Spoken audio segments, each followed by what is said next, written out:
Hold the handle at the top, latch the base, open the top cover, push the top cover forward, and then lift it upwards to remove the entire top cover.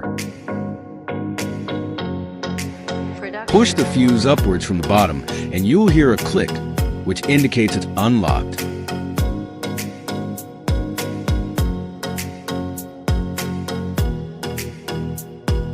The fuse is installed in the fuse switch through these two clips. Simply insert and push it into the slot to secure it.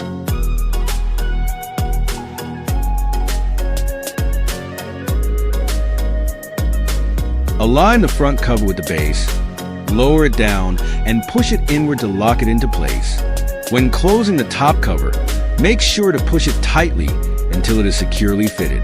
If it is loose, there could be potential safety hazards during use.